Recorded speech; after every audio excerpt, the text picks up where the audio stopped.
Bismillahirrahmanirrahim. Assalamualaikum warahmatullahi wabarakatuh.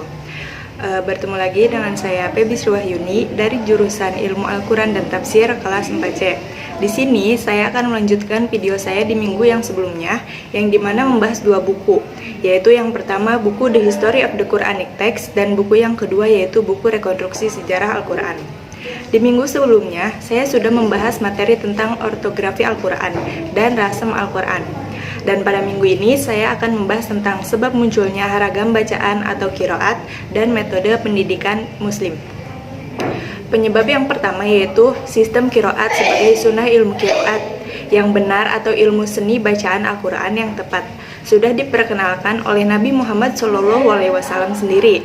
Sudah kita ketahui bahwasannya Al-Quran ini diturunkan oleh Allah melalui perantara malaikat Jibril dengan cara penyampaian melalui lisan.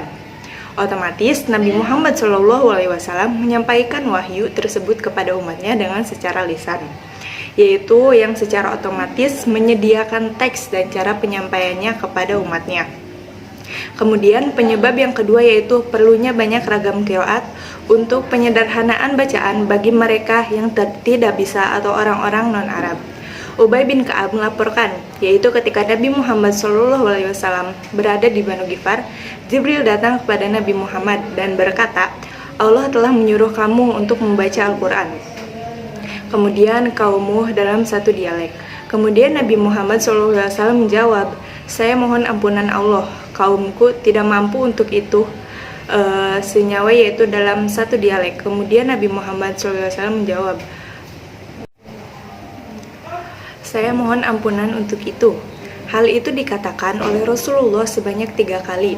Yang kedua, malaikat ini mengatakan bahwasanya Allah mengizinkan untuk 2 dialek. Kemudian yang ketiga, Allah mengizinkan untuk 3 dialek. Dan yang keempat, Allah memerintahkan malaikat Jibril untuk menyampaikan bahwa Allah menyetujui adanya 7 dialek dalam bacaan Al-Quran. Itu sepertinya apa yang kita kenal dengan qiraat sab'ah. Itu berasal dari penyampaian malaikat Jibril kepada Nabi Muhammad.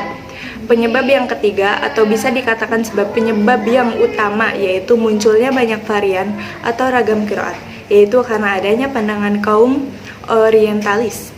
M. Jeffrey, salah satu orientalis, mengatakan bahwasanya kekurangan tanda baca dalam Al-Quran Mushaf Utsmani itu menjadi peluang bagi para pembaca untuk memberi tanda baca sendiri sesuai konteks yang para pembaca tersebut, sesuai apa yang ia pahami itu.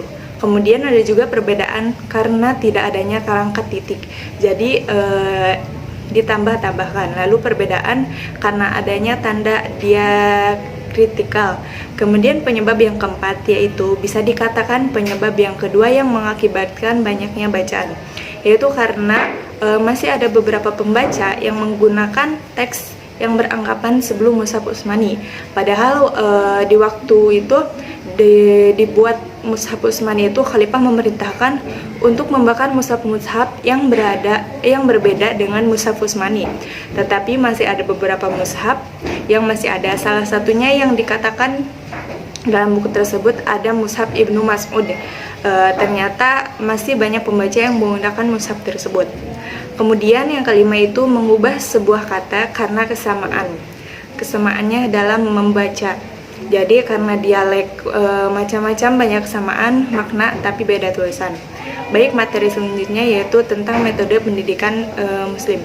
Yang pertama yaitu kehausan sumber informasi. Sebelum Islam muncul, itu dalam sejarah tidak ada sumber yang mencatat akan adanya buku bahasa Arab di semenanjung Arab itu. Al-Quran ini merupakan buku pertama yang berbahasa Arab, di mana Iqra merupakan pembuka kata yang diwahyukan kepada Nabi Muhammad SAW.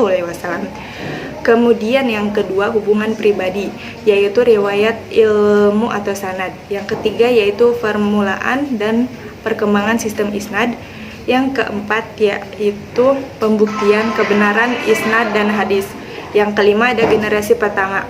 Maksud generasi pertama ini adalah orang yang pernah menemani Nabi Muhammad SAW berdakwah. Yang keenam yaitu pemeliharaan buku dari upaya pemalsuan. Yang ketujuh adalah sertifikat bacaan. Jadi setiap guru-guru memiliki sertifikat bacaan sesuai dari mana sumber ilmu itu didapatkan, seperti itu. Kemudian yang kedelapan itu ada pengaruh metodologi hadis pada cabang ilmu lainnya. Kemudian terakhir isnad dan transmisi Al-Quran. Baik, mungkin cukup itu saja. Kurang lebihnya mohon maaf. Wassalamualaikum warahmatullahi wabarakatuh.